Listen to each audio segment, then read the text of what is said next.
Topik malam ini adalah sudah berkembang. Halo. Halo, halo. Halo, Kedengeran halo, ya halo. suaranya? Kedengeran kok? Suaraku kedengeran nggak? Kedengeran, kedengeran. Oke. Hai Ami. Hai Rizky. Oh, selamat malam Jason, Malam, malam. Florence. Halo Mbak. Apa kabar? Kabar baik. Apa kabar juga? Baik. Hai? Kenapa? Kabar baik. Kabar baik kok kita. Good, good. Semuanya harus tetap berkabar baik ya, walaupun situasi di luar kurang jelas baik atau buruk. Betul sih. Oke, terima kasih loh sudah mau menjadi tamu live IG-nya Heha dengan tema di seri regenerasi ini. Kita akan ngobrol-ngobrol apakah profesi dan industri film di Indonesia sudah berkembang. Tentunya pasti akan mendengar cerita-cerita seru dari kalian juga tentang Studio Antelope, tentang project-project, tentang rencana-rencana setelah 2021 lah ya. Kayaknya kita harus think further. Further.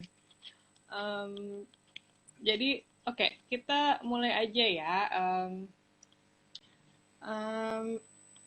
Ini jadi gini, kenapa Heha bikin tema ini karena sebetulnya tadinya karena bulan Juni back to school kayak gitu-gitu ya, tapi ternyata kan nggak back to school amat gitu, tapi udah terlanjur bikin tema, akhirnya ya tetap dilanjutkan.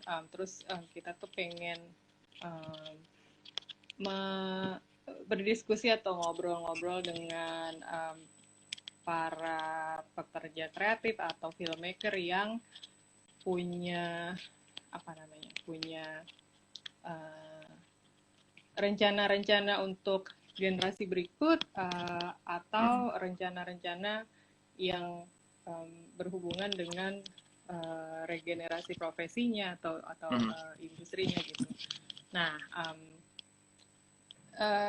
kebetulan Studio Antelope termasuk dalam kategori itu. Kemudian Jason dan Florence juga masih muda sekali, sangat mengagumkan. Itu sudah menjadi suatu bukti bahwa regenerasi sudah berjalan. Jadi kami pengen denger nih, ini yang ada di sini nih, ada Jali, ada anak yang les di Heha juga tuh, namanya Rian. Kita pengen denger deh cerita dari Jason dan Florence. Karena kalian bikin bentuk PH-nya ini waktu lagi kuliah ya? Yap. That shouldn't be so long ago, right? Like 2011. Yeah, exactly. Like, yeah. Makanya, so can we know about it? Yeah. So startnya sih sebenarnya Studio Antelope itu cuma nama sih sebenarnya. Jadi karena kita masing-masing dari kita masih kuliah, Florence di UPH di Karawaci, gue di UGM di Jogja.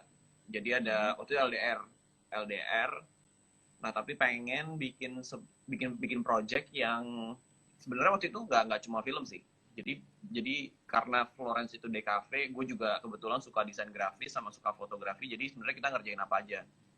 Nah cuman karena memang juga suka film, bikin film pendek juga sebelum 2011 itu udah bikin film pendek sebenarnya. Okay. Nah jadi setiap liburan tuh kita kan memang kayak ngumpul bareng teman-teman untuk bikin project film pendek. Nah project film pendeknya itu ya mostly sih buat festival film sih, festival film pendek yang waktu itu sebenarnya harus diakui lebih banyak sebenarnya, lebih seru lah waktu itu. Banyak pilihan festival film pendek di Indonesia tuh lebih banyak, lebih seru gitu. Jadi kita submit juga banyak di saat-saat itu. Nah ketika submit itu kan kita butuh nama sebenarnya kan, nama kelompok gitu, makanya kita pilih nama Studio Antelope. Jadi sebenarnya awalnya start karena sebagai nama kelompok aja gitu.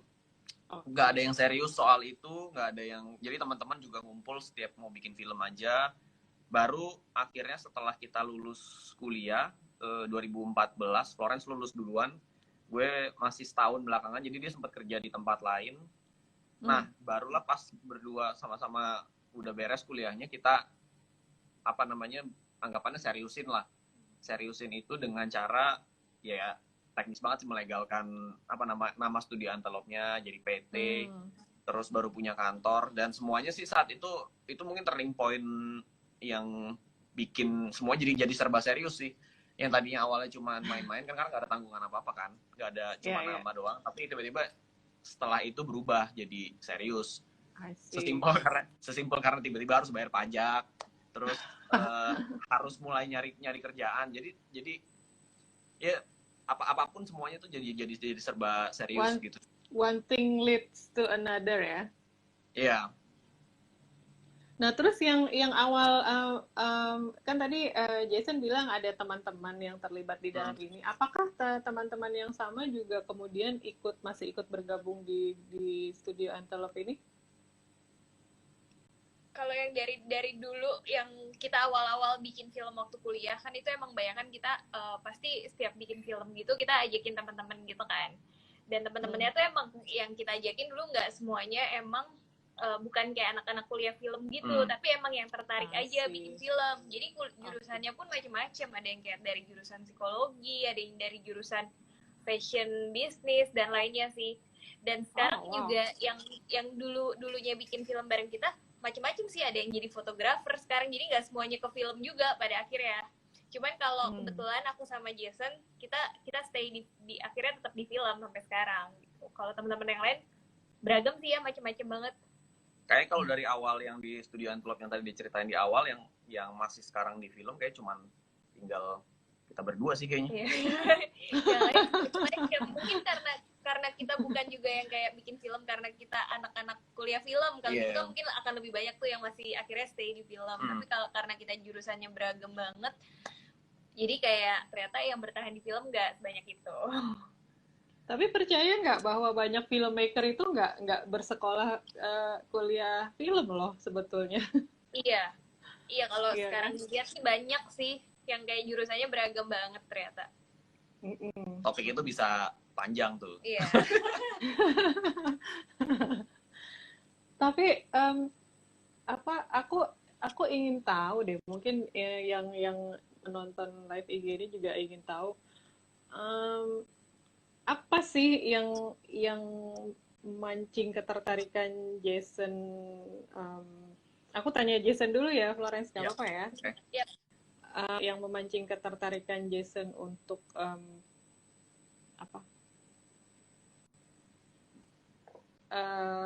membuat film gitu.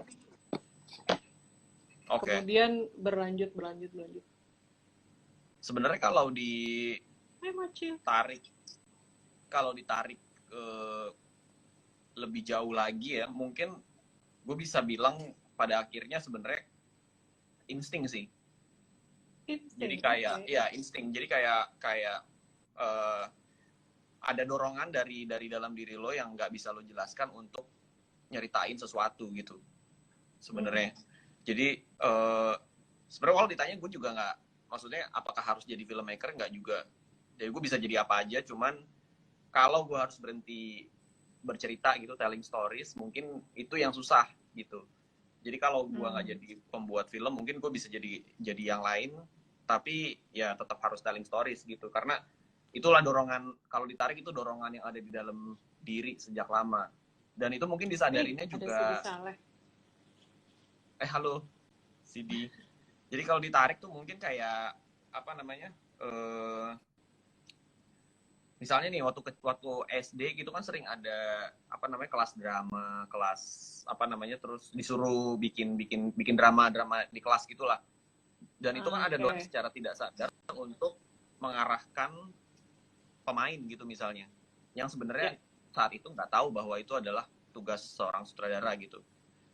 Baru belakangan ini kalau dipikirin, oh ya ternyata memang ada dorongan dalam diri sejak saat itu gitu. Jadi berarti SD tuh ya? Ya Ada itu kelas SD. dramanya SD-nya. Sebenarnya bukan kelas drama sih, tapi kayak kayak misalnya kan tugas bahasa Indonesia suka tuh bikin bikin Oh drama, iya iya apa betul. namanya, drama drama yang main di depan panggung Asik gitulah. banget SD-nya.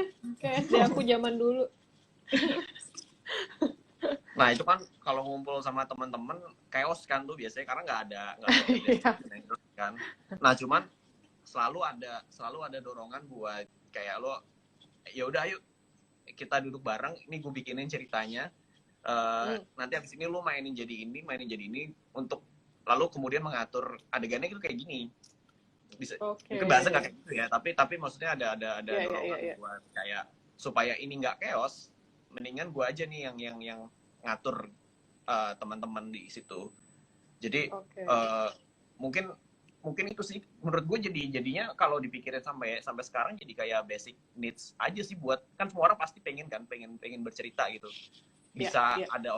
ada orang yang mungkin ekstrovert bisa bercerita dengan enak ke orang lain dengan secara verbal, tapi ada juga yang enggak. Gue juga enggak kan, gue susah gitu untuk bercerita secara langsung ke orang lain. Jadi mungkin salah satu caranya mungkin ya film ini jadi media yang tepat aja sih buat gue buat keluarin apa namanya yang ada di kepala gue gitu. Ya insting dan basic needs sih jadinya kalau gue tarik Iya, ya. insting. Iya, iya, iya. Berarti apa? Kayak alami aja gitu ya, terjadi begitu aja ya. Iya. Apakah ada hubungannya dengan waktu kecil pernah melihat film apa gitu, kemudian jadi teringat-ingat terus? Gue Itu SD-nya tahun berapa ya? Oh, gue Jurassic Park. gue 91, jadi mungkin SD itu 96 97 gitu ya udah masuk SD. Iya, iya, Yang Jurassic gue Park. inget banget Jurassic Park sih, karena waktu itu zaman VHS kan, gue punya VHS nih Jurassic Park itu, dan nontonnya berkali-kali sampai pitanya kusut gitu. Terus waktu itu kan ada dulu belum zaman Instagram, jadi nontonnya RCTI yang sinema itu loh, yang ada Mayang sama Bowo itu. Terus gue inget banget gue nonton itu, dan ada kebetulan ngulas Jurassic Park, dan ada footage Steven Spielberg lagi ngedirect kayak 100 orang kru gitu, sama ada dinosaurus animatroniknya gitu. Terus gue ngeliat itu, dan itu keren banget. Jadi kayak lo ngeliat tukang sulap gitu loh, tukang sulap di depan lo. Terus jadi kayak itu terngiang-ngiang, mungkin itu pertama kalinya kali ya gue bilang kayak gue mau kerjaan gue kayak gini nih. Itu pertama kalinya gue bilang kayak gitu. Jadi udah abis itu sih sebenarnya nggak semuanya terjadi secara organik aja tuh, yang kayak gue bilang tadi, insting lo mendorong buat tanpa pingin jadi kayak Steven Spielberg juga sih, coba teman ada dorongan buat untuk kayak mengelola nih, memanage apa namanya teman-teman kalau ada apa namanya kayak pertunjukan kayak tadi gitu. Oke. Kalau juga iya, menarik ya. Berarti terjadi tanpa sadar, Kak. Apalagi setelah itu Jason nonton filmnya diulang-ulang terus kan, jadi mungkin tanpa sadar pikirannya mengolah itu di otak ya. Kalau Florence, apa yang membuat dirimu tertarik di bikin film gitu?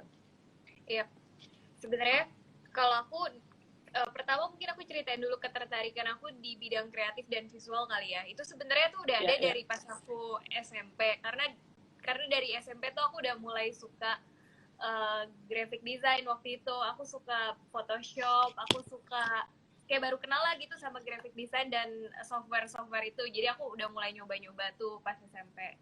Nah pas SMA kan waktu itu lagi era fotografi ya, lagi awal-awal era fotografi. Waktu itu tahun 2006 gitulah kurang lebih. Fotografi digital. Iya, fotografi digital, kamera DSLR tuh lagi terkenal banget waktu itu. Kayak semua orang tuh lagi kesana. Terus kayak aku jadi tertarik banget sama fotografi. Terus jadi belajar fotografi pas SMA, dan kayak ikutan klub fotografi juga di sekolah. Nah itu pas SMA. Terus pas abis itu kan mau kuliah, aku jadi mikir kayak aku emang sukanya bidang kreatif deh. Jadi aku waktu itu milihnya makanya aku akhirnya masuk ke DKV kuliahnya. ke DKV. Terus sebenarnya di DKV belajar banyak hal sih, belajar kayak graphic design, belajar fotografi, belajar video juga. Terus aku sempet tuh yang kayak iya, aku sempat kayak belajar graphic, sempat lumayan fokusin diri di graphic design waktu itu. Tapi kayak lama-lama merasa kok kayaknya graphic design kalau kita mau menyampaikan sesuatu medianya cukup terbatas ya. Terbatas iya. Sedangkan kalau film kan aku sambil tetap tuh walaupun aku graphic design, aku tetap bareng Jason tetap kita bikin film pendek tuh kayak setahun sekali gitu lah ya, hampir rutin gitu. Terus sedangkan di film kok enak banget ya, kayak luas banget, mencakup berbagai bidang di dalam film ada. Maksudnya kita bisa tetap ngomongin kayak fotografi melalui kayak apa sinematografinya gitu. Terus kita bisa ngomongin cerita, bisa mengangkat isu, terus ada kayak bahasa visualnya ya, tetap ada bahasa visualnya juga. Iya, karena jadi kayak aku ngerasa film tuh kayak lengkap banget gitu bidangnya. Terus akhirnya kayak merasa makin lama kayak aku lebih suka ngerjain film deh, kayak bidang video film gitu, karena merasa lebih itu sesuatu kayak medianya lebih kompleks aja sih, kayak lebih mencakup banyak hal. Jadi akhirnya makanya akhirnya sampai sekarang sih kita lebih memfokuskannya ke film gitu. Terus gue mau nambahin, jadi kepikiran juga nih menurut gue emang yang paling nagih dari film ini sih, ini kayak mungkin kesempatan terdekat lo untuk bermain Tuhan gitu mungkin, karena kan karena lo playing God, menciptakan universe kan, menciptakan universe kayak apa, bikin dunia yang ada karakternya, ada orangnya, terus lo bikin ciptain masalahnya, lo cariin solusi buat si orang itu selesain masalahnya. Jadi kayak ya lu bayangin aja lu bisa jadi Tuhan tapi nggak, ya bedanya lu nggak ngontrol. And then you can do it every other year gitu, or every other week. Oh yeah, that's interesting. Filosofi juga sih. Tanpa disadari memang begitu ya. Apa juga penulis skenario sebetulnya. Hai, siapa nih? Faiz. Tadi ada Sidi Saleh ngeledekin gue. Awas ya Sidi ya. Gue bongkar lu di sini, awas nih. Enggak deh. Udah tahu lah kalau itu.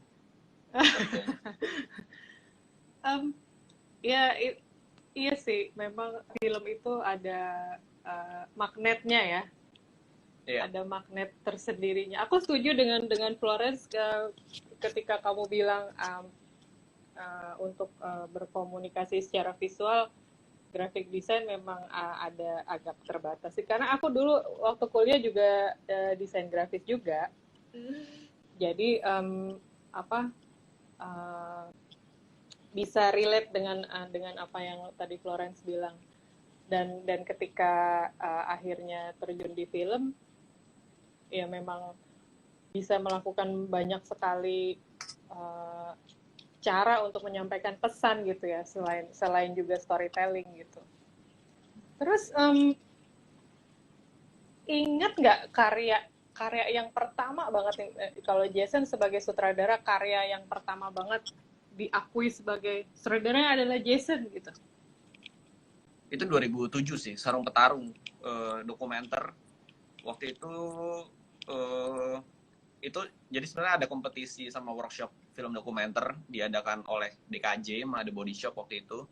Terus kebetulan gue ikut, dan ya itu pertama kalinya sih filmnya jadi, terus diputer. Waktu itu diputernya bahkan karena kerja sama Blitz Megaplex kan, sama Kineforum waktu itu juga. Jadi diputernya di Kineforum sama Blitz Megaplex sekali pemutaran maksudnya. Nah terus ya itu mungkin pertama kali ya ngerasa anjir, lihat nama lo di credit title as director, terus lo bisa ngajak orang, waktu itu masih SMA kan, jadi bisa ngajak teman-teman kayak yuk nonton bareng film gue diputer di Kineforum gitu. Terus semua orang ketawa, semua orang habis itu ngeliat credit title. Jadi mungkin itu pertama kalinya sih dianggap gue bisa menyebut diri gue sebagai filmmaker gitu. Walaupun sebenarnya tahun sebelumnya 2006 tuh gue udah coba bikin film, waktu itu masih pakai mini DV juga, terus cuma gagal karena waktu itu nggak tahu caranya digitize kaset tuh kayak gimana, nggak tahu caranya. Post pro-nya ya? Post pro-nya nggak tahu, jadi syuting aja terus nggak tahu harus diapain gitu. Nah baru 2007 ikut workshop itu dan difasilitasikan segala semuanya sampai post pro, sampai ya di pemutaran filmnya juga diatur semuanya. Jadi itu sih pertama kalinya. Berarti itu apa? Aku bisa bilang Jason pertama kalinya terpapar regenerasi itu ya, berarti di situ dengan ikut workshop. Iya, workshop itu sebenarnya juga waktu itu tujuannya emang salah satunya buat itu. Karena kan target utamanya anak SMA. Dan menariknya sebenarnya workshop itu masih banyak, ada beberapa orang yang dari jebolan workshop itu, walaupun yang peserta masih SMA ya, sekarang masih ada di industri film, walaupun nggak jadi filmmaker. Ada yang jadi programmer film, ada yang waktu itu teman gue juga sekarang masih S2 tuh, kuliah film juga. Jadi ada beberapa yang justru dari situ masih di film terus, walaupun nggak semuanya ya. Ya, that's good to know. Jadi pengen tahu sebetulnya ada berapa banyak sih filmmaker yang berhasil menjadi filmmaker akibat ikut workshop atau menang-menang kompetisi atau berpartisipasi dalam kompetisi. This is something else. So, kalian ketemu di mana ya? Panjang. Ketemunya Soalnya kayak tadi kan kata Jason LDR gitu ya. Aku bingung loh. Kita ketemu tuh waktu SMP. Jadi kita pertama kali ketemu SMP 1. Suara gue belum pecah gitu. Iya. Baru SD kan? Iya. Kita ketemu SMP 1 ya. Cuman baru pacaran tuh SMP 3. SMA. Kalian SMP-nya bareng. Iya, SMP bareng. Tapi kita SMA-nya pisah. Soalnya kita di sekolah homogen dulu. Jadi kayak ya Jason sendiri, aku sendiri. Terus kuliah juga bisa ya? Iya.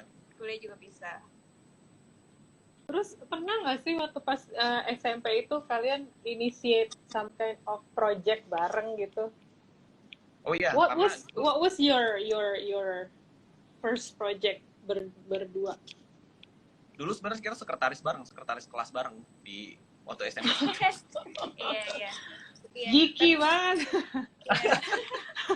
Aku berharap kamu mengatakan sesuatu. Oh iya, kita ekskul apa? Sekretaris kelas bareng. Iya, yang kerjaannya tuh buat nulis catatan. Mencatat ya. Iya. Sebenarnya mungkin kalau yang kita project bareng ini kali ya. Dulu kita kan klub fotografi, tapi di SMA masing-masing gitu. Dulu kan aku SMP di Sanur, Jason di CC. Terus kita bikin klub, masing-masing tuh ada klub fotografi, tapi kita adain kayak semacam hunting bareng gitu. Itu sih mungkin kalau yang kayak kita menginisiasi sesuatu ya. Tapi kalau di film itu yang pertama kali kita bareng itu di Territorial Pissing. Itu 2000 pas kayak kita awal-awal kuliah gitulah, di 2010 itu kayak kita baru ngerjain film pendek. Mungkin kan Jason udah sering ngerjain film pendek sendiri tuh waktu dia masih SMA. Nah itu aku belum ikutan sih. Tapi pas yang, karena itu banyak kan film dokumenter juga yang waktu itu dia bikin. Nah terus Territorial Pissing tuh yang pertama sih kita bikin bareng, dari mulai kayak develop ceritanya, terus deh gitu syutingnya, dan sampai kayak itu yang baru kayak project bareng kita. Oke. Apa nih tantangannya berpasangan kemudian melakukan project bareng? How do you memisahkan antara profesional dan personalnya? Justru itu menurut karena belum banyak ya kalau di Indonesia yang aku tahu ya Gina sama Aris, Angga sama Anggia gitu. Kemudian ada kalian. Iva Dini juga. Sebenarnya justru itu sih menurut gue kalau dipaksa untuk beneran dipisahin, kayak harus diakui gitu loh, harus kita saling ngakuin bahwa itu nggak bisa gitu. Memang nggak bisa dipisahkan karena kan memang 24 jam dan 24 jam. Nah. Jadi kalau menurut gue justru kalau dipaksa untuk dipisahkan malah jadinya nggak organik. Dan apapun relationship, baik relationship maupun pekerjaan sih sebenarnya yang kalau itu udah nggak organik, udah nggak bakal sehat tuh. Jadi menurut gue kayak memang kalau sering ditanya kayak gini, tapi kadang juga gue bingung menjawabnya karena memang organik banget sih. Apa namanya, yang ada banyak hal yang nggak bisa dijelaskan, tapi semua tuh terjadi organik begitu aja ya. Jadi kayak memang justru mungkin itu kali ya, karena nggak dipaksa. Maksudnya kita nggak obrolin untuk nggak dipaksa harus jangan ngomongin ini, harus dipisahkan pekerjaan dan apa namanya kehidupan pribadi. Justru kita nggak kayak gitu, dan akhirnya malah jadi ini sih, jadi sehat aja, mengalir aja ya. Atau iya sih, sama. Maksudnya kita nggak, kan ada tuh mungkin yang kayak maunya memisahkan banget, begitu di rumah jangan ngomongin kerjaan, begitu di kantor jangan ngomongin hal pribadi. Sebenarnya kita nggak pernah yang bikin kayak harus kayak kita kotak-kotakin kayak gitu sih. Jadi kalau dari kita tuh lebih ya udah di blend aja semuanya. Hai Willy, Kibo, Adri, Rian. Kita Halo. connecting. Halo. Kedengeran nggak? Kedengeran? Halo. Kedengeran kali ini. Sekarang udah kedengeran ya? Oh, suaraku masih Ya, nggak ada. kedengeran. Oh my god. Enggak, Kita kedengeran kedengeran kok. sih, Mbak. Dari sini kedengeran. Aduh. Tapi aman ya, di kalian aman ya? Aman-aman. Oh, Ada. Ya. Ini penyakit IG Live memang Sering gini. terjadi Suka error. di kota-kota besar. Hmm. Oke. Tadi kita udah bicara masa lalu yang sangat seru juga. Aku pengen tanya tentang ini nih, kalau di Studio Antelo kan ada startup project, terus kalian ada di website kalian itu ada beberapa ada komunitasnya juga. Kemudian ada siasat sinema itu ide siapa untuk memulai itu? Sebenarnya ide gue dan Florence waktu itu sih. Jadi karena kan yang pas udah diceritain tadi 2015 itu ya kita mulai punya kantor secara perusahaan, udah jadi perusahaan resmi dan ada pengelolaan dari hari ke hari gitulah. Cuman waktu itu mungkin gimana ya, kayak ngerasa kayak kita butuh sesuatu yang bikin kita tuh nggak melupakan awal kita tuh kayak gimana gitu loh. Karena kan pada awalnya kita tuh sebenarnya yang tadi gue ceritain, kita komunitas film yang memang tempat kumpulnya teman-teman kalau lagi liburan kuliah gitu, terus mau ketemu bareng untuk bikin project bareng gitu. Nah, takutnya waktu itu mikirnya kalau kita terlalu banyak untuk ngerjain branded content, kerjaan lah sebenarnya. Jadinya kita takut melupakan kekomunitasannya itu, sebagai komunitas film gitulah. Makanya kita coba ngelola Instagram, habis itu YouTube, blog gitu-gitu, dan supaya buat sharing lah sebenarnya sih, sharing yang kita tahu. Karena itu tadi, karena hampir semuanya mungkin dari kita tuh nggak sekolah film kan, jadi belajar film lewat blog, lewat website kayak No Film School, lewat tutorial YouTube gitu. Jadi kayak rasa oke, sekarang kita udah belajar banyak hal, mungkin saatnya untuk sharing juga sih, untuk mengembalikan itu juga. Dan memang masih jarang banget kan, maksudnya yang berbahasa Indonesia tuh waktu itu tuh langka banget, dan jadi kita belajar bahasa Inggris. Jadi mungkin sekarang saatnya kita bikin konten yang buat pakai bahasa Indonesia biar lebih gampang dimengerti gitu sih. Yes. Setuju banget. Tadi aku mau nanya apa ya?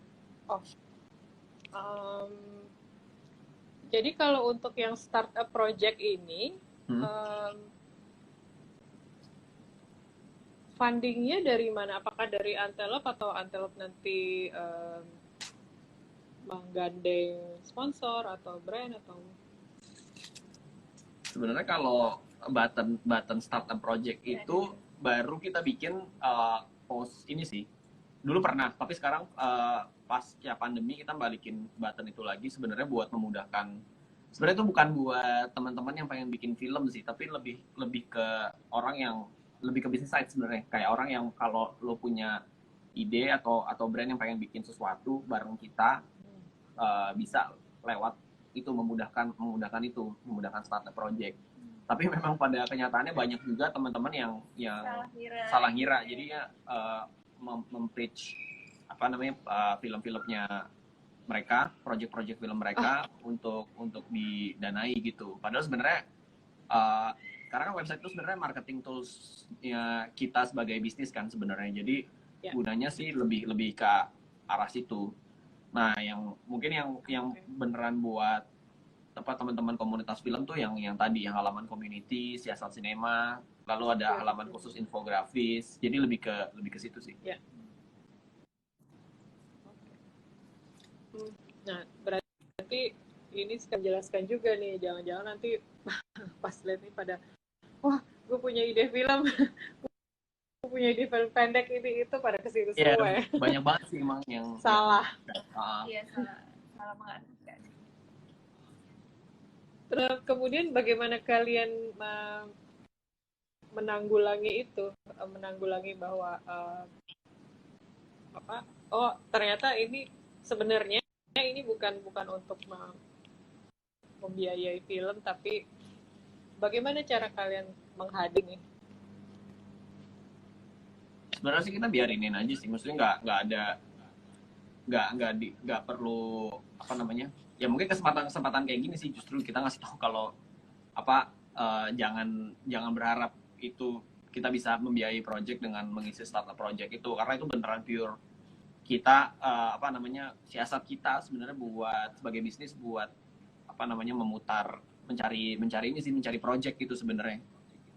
Tapi memang kita nggak menutup kemungkinan juga buat kalau ada teman-teman yang submit ya kita nggak melakukan apa sih basically, cuman paling ya kita email, kita kasih tahu aja bahwa nggak ini bukan buat itu, bukan buat keperluan itu gitu sih. Oke. Terus sebagai nanti sebentar lagi kita masuk ke tanya jawab ya, ini kayaknya udah banyak yang mau nanya-nanya nih pasti. Kalau sebagai filmmaker, apa project-project apa lagi yang ingin kalian buat? Sebenarnya kita pengen banget ya, tanpa membicarakan pandemi dan segala macam hal-hal aneh yang sedang terjadi sekarang. Sebenarnya kita pengen banget bikin series sih, sebenarnya bikin drakor ala-ala drakor gitu, karena ya kita gara-gara pandemi memang semua kan menjadi banyak yang nonton drakor, terus kita juga salah satu penggemar, walaupun sebenarnya nggak nonton banyak drakor juga sih, tapi ada beberapa drakor yang kita suka dan menurut kita ceritanya tuh bagus banget, dan mungkin nonton drakor itu lebih kita bisa relate karena mungkin secara culture nggak sejauh kalau misalnya kita nonton series dari Eropa atau dari Hollywood gitu yang jauh kan sebenarnya. Nah kalau Korea tuh ada kemiripan yang kita masih bisa ngerti gitu. Jadi mungkin kalau ditanya project seperti apa yang pengen kita bikin tuh salah satunya series. Karena kan kalau yang film panjang, feature film kita lagi develop tapi ketunda karena COVID-19 ini. Dan mungkin kedepannya itu sih yang pengen kita bikin tuh series si drakor ini. Apakah Florence punya punya mimpi untuk project-project yang berbeda mungkin? Sebenarnya sama sih, maksudnya ketertarikan ke depan mungkin karena pastinya bikin film feature film yang lebih banyak dan juga series sih, mungkin kayak lebih dari genrenya yang beraneka ragam kali ya, kayak pingin coba explore genre-genre yang lebih beraneka ragam aja, pingin mencoba gitu. Mungkin kayak genre-genre yang juga mungkin di Indonesia mungkin belum banyak, bisa lebih dieksplor gitu sih pinginnya.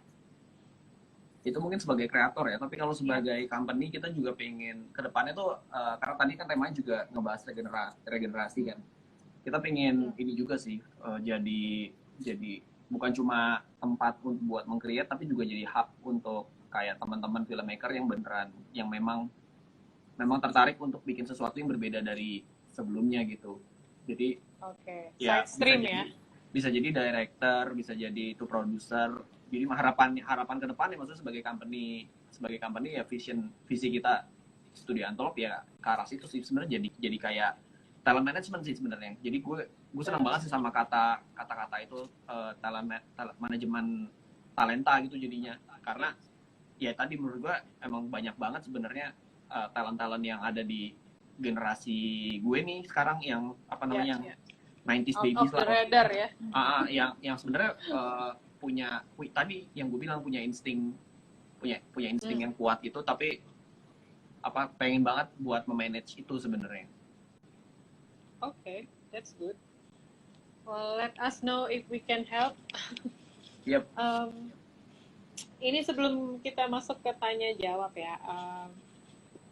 Tapi menurut Florence dan Jason, sepenting apa sih keilmuan perfilman sebagai kalian kan otodidak lah ya istilahnya. Kira-kira perlu nggak sih keilmuan perfilman ini untuk filmmaker di 5 tahun, 10 tahun ke depan gitu mungkin? Kalau gue pribadi, gue merasa ini pertanyaan ini bukan cuma buat film, tapi akan menurut gue berlaku ke semua bidang. Seperti yang gue bilang tadi, gue orang yang percaya banget sama insting, karena gue percaya manusia itu sebenarnya hewan yang lebih pintar kan sebenarnya. Kita tuh kita animal yang lebih pintar. Jadi sebenarnya pada akhirnya adalah yang kita percaya betul-betul lah pada akhirnya adalah insting. Nah, menurut gue insting adalah memang modal awal seseorang buat kayak memahami dirinya sendiri, bahkan sama memahami apa yang bisa dia lakukan gitu, sebagai modal dasar lah. Tapi memang penting banget untuk ya tadi yang hal-hal teknis, keilmuan, data untuk diabsorb sebagai human gitu, mengabsorb itu semua, lalu mempelajari itu dan akhirnya mengolah itu kemudian menjadi insting lagi. Cuman gue sih percaya pada akhirnya ketika kita beneran membuat sesuatu gitu, bikin film misalnya, lo pada akhirnya akan percaya pada insting lo di lapangan. Semua yang tadi kita absorb itu keilmuan, teknis, data, itu nggak mungkin lo pikirin ketika lo ada di lapangan atau di ground zero-nya. Di ground zero lo beneran harus trust insting lo harus balik kadang jadi animal lagi. Itu kenapa nama kita Studio Antolop sih basically, karena gue percaya banget sama insting. Nah, itu ya sebagai contoh sih misalnya kayak atlet, menurutku juga gitu kan. Atlet kayak pertama modal dasar lo memang insting. Pemain bola modal dasar lo tuh insting. Tapi kemudian lo juga perlu berlatih, lo perlu memahami hal-hal teknis, lo perlu memahami hal-hal yang bersifat taktik segala macam, itu kan data, rekaman pertandingan lain, itu semuanya diabsorb. Tapi kemudian ketika lo di lapangan lo nggak mungkin memikirkan itu kan, lo harus melatih itu sampai akhirnya jadi insting. Nah, menurut gue sih di film tuh juga sama kayak gitu, keilmuan penting untuk diolah untuk mengasah insting kita sih pada akhirnya. Lo sama sih. Iya.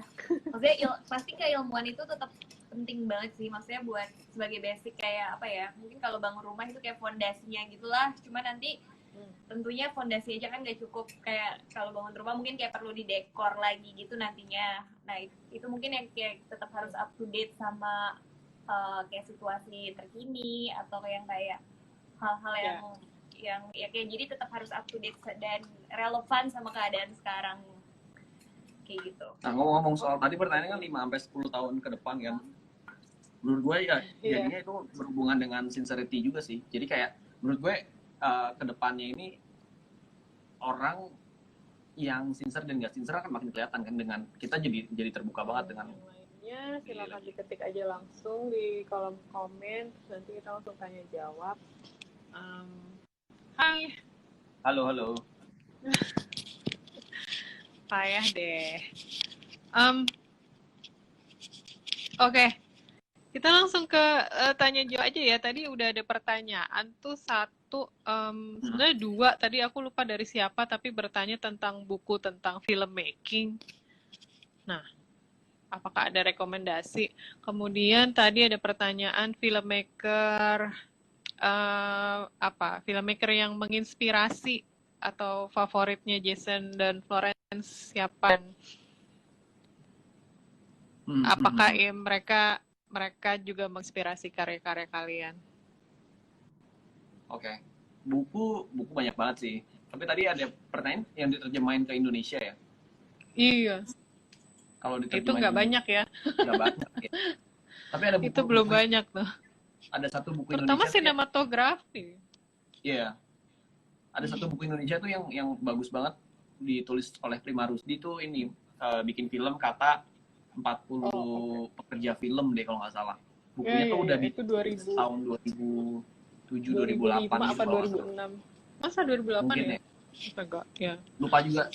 Tapi itu buku yang ini banget sih, guna banget karena waktu itu di awal-awal kan nggak tahu ya, maksudnya profesi sutradara sama produser bahkan sesimpel itu nggak tahu bedanya apa. Dan buku itu ngasih insight yang bagus banget sih buat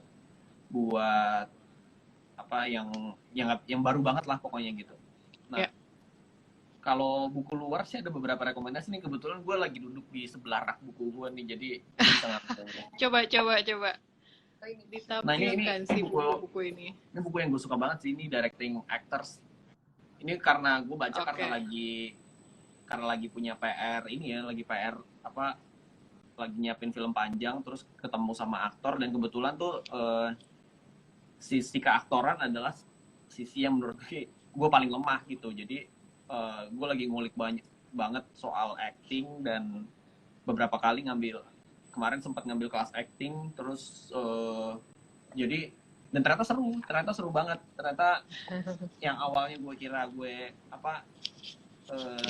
sangat pemalu gitu, tapi dengan kelas acting jadi banyak hal yang ternyata bisa digali ya dari diri gue gitu. Dan buku ini banyak sekali. Dan buku ini tuh kayak ngebahas itu dengan seru, dengan jelas. Terus di sini ada ini juga satu buku film directing shot by shot. Oke. Ini teknis banget sih. Ini isinya teknis banget, kayak textbook kuliah gitu. Jadi shot beneran ngomongin misalnya aturan 180 derajat, terus jenis-jenis shot, terus jenis angle, bagaimana itu mempengaruhi psikologi penonton. Jadi teknis banget. Tapi seru sih karena di sini juga ngomongin storyboard. Salah satunya yang ditekankan di sini ngomongin storyboard, dan gue juga di film panjang ini juga lagi mulai bikin storyboard, jadi salah satu yang seru. Terus satu buku lagi kali ya, satu buku lagi yang itu ada nggak sih? Boleh banget satu buku lagi. Yang editing. Ini dia. Bukan itu.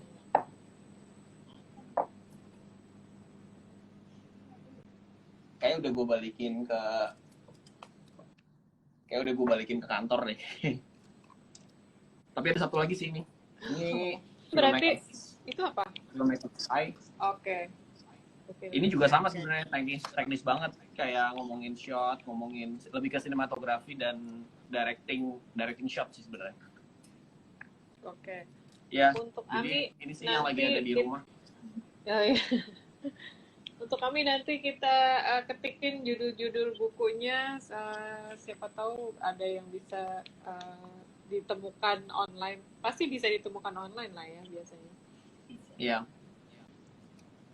Oke, ini ada pertanyaan lagi dari Adri Pradana. Menurut Kak Jason dan Kak Florence, jika 2020 menjadi sebuah cerita, akan digambarkan seperti apa? Apa ya? Seru banget sih. Mungkin kayak kata yang menyimpulkan tuh ketidakpastian sih. Yeah. Kayak semuanya tuh serba nggak pasti.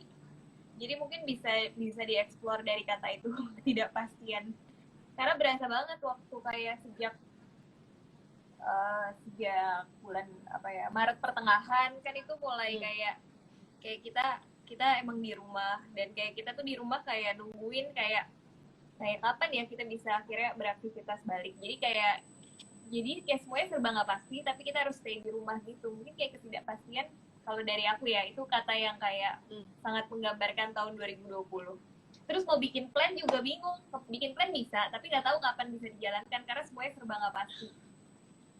Mungkin kalau ditarik juga jadinya komedi kali kalau gue, karena maksudnya basic komedi kan adalah formulanya bagaimana manusia berencana, Tuhan menertawakan gitu kan.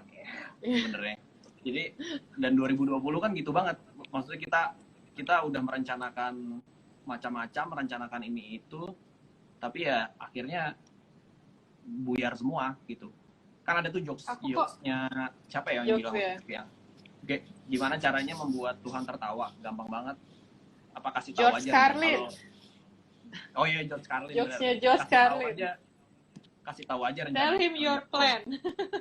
Pasti ketawa. Jadi mungkin itu sih 2020 menurut gue. Iya juga. Aku jadi terbayang suatu visual. Terima kasih loh.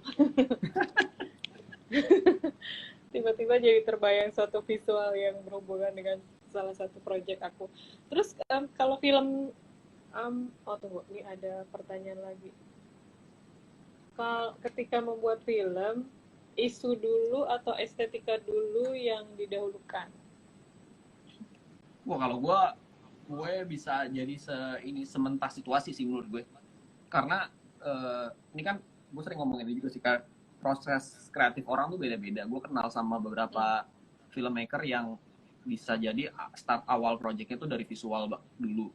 Dia ngelihat sesuatu atau dia memikirkan sesuatu, kemudian dia itu diolah jadi cerita. Kalau gue agak kebalik, karena gue selalu mulai tuh dari situasi gitu. Mungkin karena gue kayak misalnya terjebak di sebuah situasi yang salah, lalu mungkin jadi atau menonton sebuah film lalu terbayang sebuah adegan lalu membayangkan itu terjadi di gue. Dan itu kan sebenarnya awalnya itu situasi. Nah, jadi yang gue pentingin ketika mengolah itu adalah mengubah situasi itu menjadi cerita. Jadi yang tadi dibilang kayak estetika, kayak gagasan, itu menurut gue malah kayak gue tepikan dulu tuh, karena gue ngerasa itu takutnya malah mengganggu fokus gue buat mengolah cerita lebih jernih gitu. Padahal kan sebenarnya ketika tadi dari situasi mau jadi cerita, penting banget tuh kejernihan buat ya udah kita pinggirin dulu deh untuk dan itu lucunya tadi itu sebenarnya insting, karena kan karakter-karakter yang ada yang terjebak di dalam situasi itu juga bekerja dengan insting mereka kan. Kalau lu perhatiin semua film, sebenarnya keputusan-keputusan yang karakter itu bikin kebanyakan kemudian dari instingnya mereka gitu sebagai human. Jadi justru itu yang menurut gua kemungkinan yang kalau kita udah batasin dengan hal-hal tadi itu malah jadinya nggak liar. Gua berusaha buat menjaga jarak dulu sih kalau di awal-awal. Oke. Terjawab ya, Ami. Pertanyaannya terjawab nggak tuh? Pertanyaan dari aku deh. Waktu kalian memulai itu, bagaimana kalian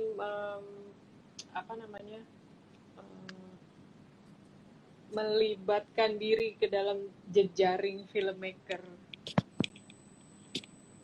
di industri ini juga menarik sih, karena 2007 yang pas gue ceritain tadi, gue bikin film pertama kali itu mentornya udah Mas Riri, Mbak Mira. Kemudian 2008 tuh ada acara yang sama, mentornya Technia. Jadi sebenarnya pas gue pertama kali bikin film itu kayak udah mulai kenal tuh sama mereka, sama orang-orang yang udah ada di industri itu, walaupun sebenarnya kenalnya nggak kenal akrab ya. Jadi tapi cuma kenal karena ya udah, karena workshop, pembicaranya dia, lalu ada sesi diskusi intens one on one. Jadi dari situ udah kenal tuh. Kemudian ada beberapa acara film lagi yang ketemu, ngobrol, jadi saling catch up kayak gitu sih. Nah, agak sedikit berubah ketika di 2010 gue kuliah di Jogja, dan di Jogja itu banyak banget komunitas film Jadi gue lebih banyak berinteraksi dengan kegiatan komunitas film tuh 2010 sampai 2014 atau 2015 gitu. Dan seperti yang gue bilang tadi, itu juga banyak festival film pendek yang ada di Jogja, ada di Solo, ada di macam-macam kota. Dan gue sering traveling untuk sering ke traveling ke kota-kota itu dan ketemu sama banyak teman-teman komunitas film di situ. Baru pas nanti balik ke Jakarta, catch up lagi dengan teman-teman yang tadinya udah di industri itu. Nah, lucunya adalah gue ngerasain banget yang sekarang di tahun-tahun ini, teman-teman yang tadinya di komunitas film pada rentang waktu 2010 sampai 2015 mulai masuk ke industri, mulai masuk ke, ada yang kerja di misalnya di dapur film yang gue tahu, ada yang di Miles. Jadi menurut gue ya itu sih, secara nggak disadari kayak berinteraksi dengan orang-orang di industri dengan cara kayak gitu tuh, yang tadinya gara-gara workshop tapi ketemu teman-teman komunitas, terus sekarang teman-teman dari komunitas film ini juga banyak yang masuk ke kerja di industri film. Oke. Jadi using your word terjadi secara organik juga ya sebetulnya ya. Terjadi secara organik sih, tapi kalau memang mau harus ngasih, kalau misalnya gue boleh kasih tips ke teman-teman, itu sih datang ke acara film ya, pemutaran film, ke festival film itu, karena di situ pasti akan ketemu sama pembuat film kan, jadi pasti akhirnya pun dan di situ biasa situasinya juga enak gitu, bisa ngobrol sampai siapapun kan, jadi kayak itu salah satu yang tepat sih. Dan juga ya cara yang juga tepat, terus bikin film dan terus mencoba mendistribusikan filmnya ke berbagai tempat. Oke. Nah, distribusikan film ke berbagai tempat ini, kira-kira kalau zaman sekarang kan ternyata sudah sangat jauh berbeda ya dengan kalau kita melihat tahun 2000, bahkan 2010 pun gitu ya. Ada nggak tips mungkin dari Jason dan Florence untuk apa yang harus dilakukan lebih untuk pendistribusian di zaman sekarang ini? Mungkin sekarang tuh yang kerasa banget bedanya makin banyak.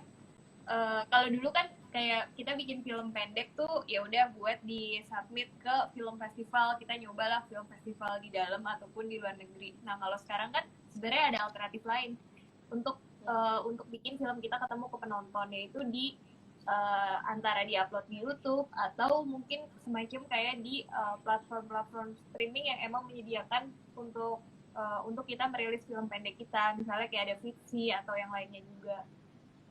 Sebenarnya kalau sekarang jadi kayak semakin banyak sih pilihannya, kalau yang aku lihat ya. Kalau dulu kan kayak cuman festival film, sekarang karena ada digital jadi semakin banyak aja kalau emang tujuannya filmnya untuk dipertemukan ke penontonnya.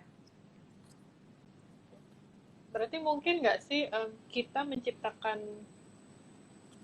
penonton kita sendiri gitu dengan cara seperti itu, dengan platform yang ada sekarang gitu ya? Iya. Justru itu mungkin balik ke pertanyaan yang tadi tuh, yang kayak kenapa media sosial kita, YouTube, website. Menurut kita sih orang yang percaya kalau penonton itu tuh nggak bisa kayak lu datang, lu bawa karya, habis itu lu kasih lihat terus penonton yang datang ke lu gitu. Itu kayak nggak mungkin banget lah. Jadi kayak lu tuh harus menciptakan penonton lu tuh pelan-pelan. Mungkin kayak band, musisi kan gitu juga kan. Maksudnya lu nggak mungkin keluarin tapi berharap ada orang yang datang langsung dengerin album lo atau dengerin live lo gitu. Harus dibangun pelan-pelan. Menurut gue film juga sama kayak gitu. Jadi mungkin pendekatan itu sih yang kenapa salah satu faktor kenapa kita mengelola sosial media di Instagram, di YouTube. Salah satunya itu untuk kayak membangun awareness teman-teman, membangun audiens pelan-pelan. Jadi setidaknya kalau kita bikin satu karya, orang tuh ada ring satu yang aware terhadap karya kita. Jadi itu mungkin salah satu tips buat teman-teman sih, mindset bahwa penonton itu tuh nggak mungkin datang langsung ke lo. Jadi memang lo harus yang pelan-pelan buat nge-build penonton lo. Penonton lo tuh siapa gitu. Gitu sih. Jadi pertanyaan berikutnya kemudian apakah akan jadi sangat penting untuk filmmaker di masa depan, ya 3 tahun dari sekarang lah ya, nggak usah sampai 5 tahun bahkan. Apakah menjadi penting bagi filmmaker di masa depan itu untuk betul-betul bisa punya manajemen media sosialnya mereka sendiri? Gue sih setuju banget. Gue setuju banget kalau bukan cuma filmmaker sih, menurut gue apapun ya, apapun yang memang bidang profesional gitu, lu memang kayak dituntut untuk itu, untuk ngasih lihat presence lo di sosial. Salah satunya caranya di media sosial, di ngasih tahu apa namanya, ya siapa lo, expertise lo tuh apa gitu. Jadi salah satunya ya termasuk filmmaker menurut gue juga. Oke. Nah itu coba nih filmmaker yang mungkin pada sekarang yang masih mau mulai bikin film atau baru mau mulai mengirimkan karya-karyanya ke kompetisi. Sekarang lagi banyak kompetisi loh ya, jadi ini juga ternyata pandemi berhadiah karena banyak banget kompetisi film dari siapapun kayaknya, ke kementerian, apa komunitas, terus apalagi tuh kemarin ada PH juga bekerja sama dengan um, brand untuk bikin kompetisi film. Kayaknya ini jadi pandemi berhadiah nih untuk filmmaker sebetulnya. Oh, aku pengen tanya, yang kalian kerja sama dengan Museum Macan, boleh diceritakan? Oh itu ini sih workshop video montage yang ada ini tuh Museum Macan sama Buta Institute. Gote ya? Sebenarnya mereka merespon ini sih pameran Julian Roosevelt yang di Museum Macan. Itu kan sebenarnya kayak apa ya, karya-karya Julian Roosevelt kan titik tengahnya antara seni rupa, instalasi sama film kan, sama film, sama sinema. Nah jadi katanya sih mereka kepikiran buat bikin workshop yang kurang lebih merespon gimana kalau apa namanya seni instalasi video di mix sama film. Nah kebetulan mereka ngajak Roma Rama yang memang expertise-nya di apa instalasi video, kemudian kita di film. Jadi gimana kalau dua kelompok dengan expertise yang beda ini ketemu, ngobrol, ngasih workshop, outputnya tuh kayak gimana gitu. Ini belum dijalanin sih, sebenarnya kita jadi penasaran juga, kayak kemarin kita sempat ngobrol kan soal sama Roma Rama juga, wah gimana ya nyari titik tengahnya ya. Yang satu video instalasi yang ngomongin gagasan banget, sementara kita film yang cerita banget, yang diutamain cerita, gimana nyari titik tengahnya. Jadi penasaran juga sih. Oke.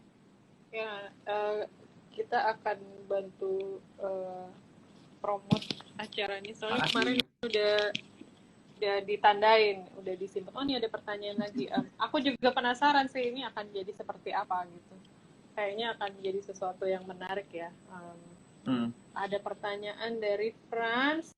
Cerita seperti apa yang hati-hati dan selalu ingin diceritakan?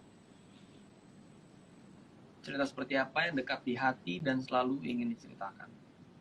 Maksudnya gimana tuh? Gue nggak ngerti nih. Yang dekat di hati dan selalu ingin diceritakan, mungkin apa ya maksudnya? Kayak kalau ada kan filmmaker yang selalu ingin menceritakan, merespon isu-isu sosial, atau ada filmmaker yang selalu ingin menceritakan